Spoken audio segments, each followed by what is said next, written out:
Okay, so we have Coach Ed, Coach Trish, and Coach me here.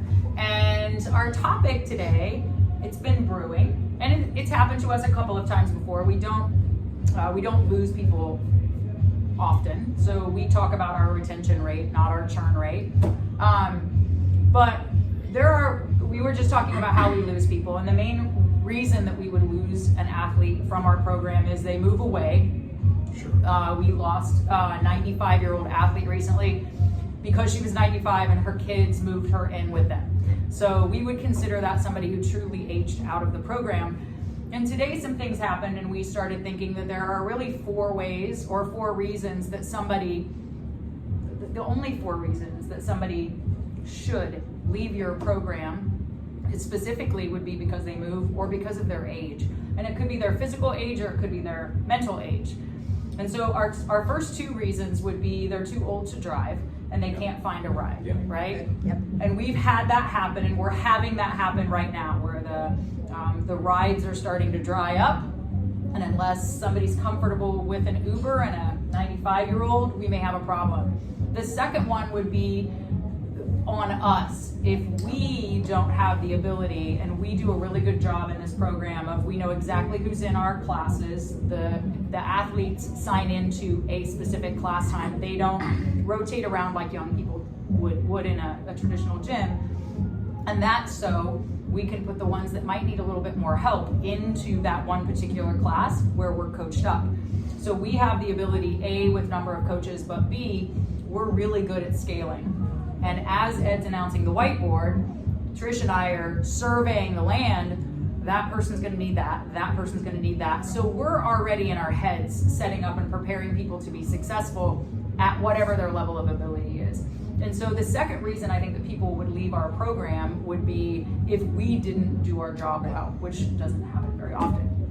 The last two reasons are the ones that I wanted Ed and Trish to speak to, because my feelings get hurt pretty easily, and I'm a little choked up about this, but when the athlete at a specific age, so I don't know, we're talking about athletes in their 70s, I could see somebody in their 80s starting to mentally and physically fail and want to give up. It would be our job to show them how strong they are compared to what they could be.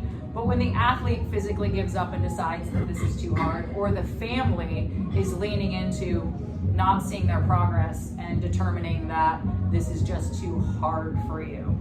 Remembering that my number two reason would be that the provider of the service doesn't scale well to make the athlete successful, which we already know we do. But I wanted us to speak to the third reason, how as a gym you deal with athletes who leave you because they think your program is too hard, and you know that their program is keeping them living independently. Trish, you take it first. Efforts, what happens, giving up, those kind of things. I think a lot of it, as Sam already talked about, is attitude. I think we have had, or have presently, some athletes that just kind of want to do their own thing. They want to do their weights as little as possible. I don't think the effort's there. I don't think the want to is there.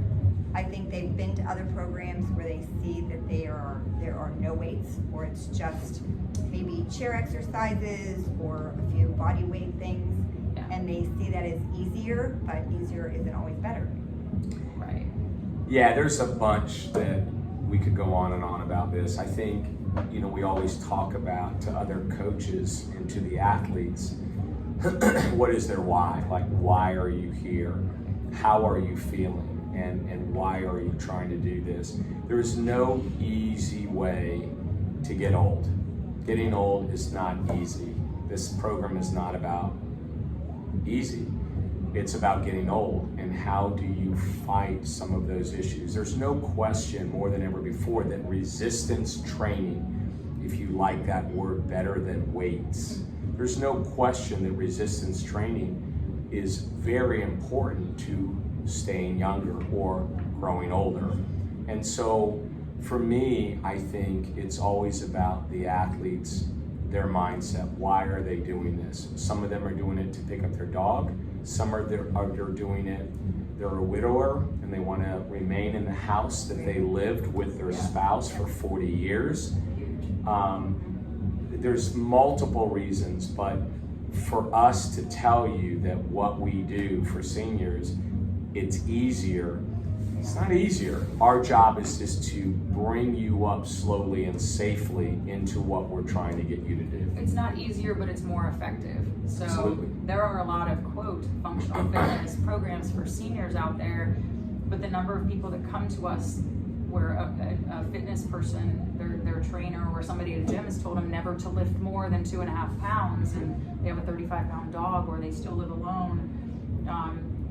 I think today was hard to hear that, you know, somebody in their mid-70s is giving up, where we have, on the flip side, you turn around and you're inspired by somebody who's 81 and she's new to the program and she can't wait to see where she is this time next year, and she'll be 82.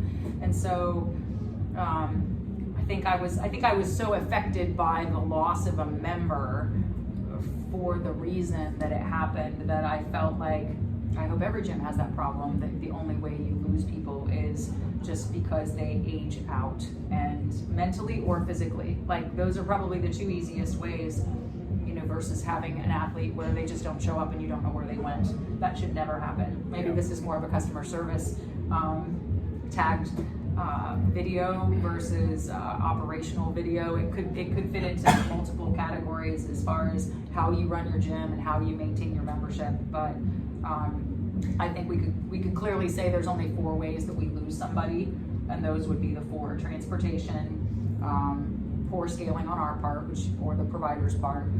They physically and emotionally give up on their training, and finally their mindsets just, and the last 2 are kind of together. I would agree. What's interesting to me is one of our athletes, she's had multiple issues, her foot, her stomach issues, but yet she can't wait to come back, and she's soon going to be 90.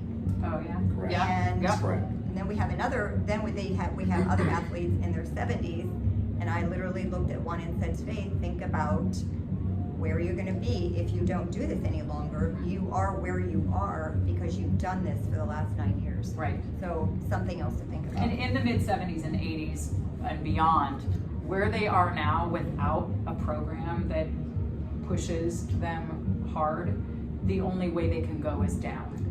So to be met with the resistance, like the physical resistance, the training that they're met with, is what keeps them on an upward trajectory, even at 80 years old plus.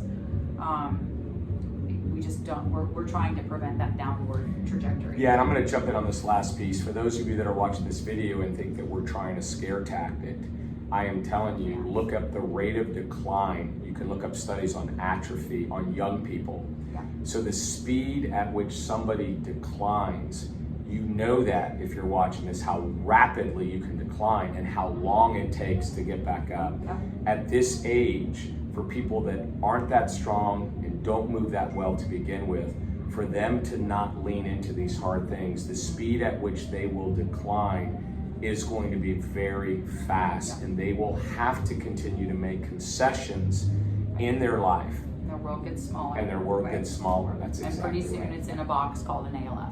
That's exactly correct. Sad as that sounds, that's... I know. And again, it makes a great point. This wasn't a scare tactic. No. I was sad and tried to tear up, but I was mad at the same time. Like, I wanted to be upset when the athlete told me this for her and what her future is, but I was also like kind of pissed off that she gave up. Yeah. So, Well, I know.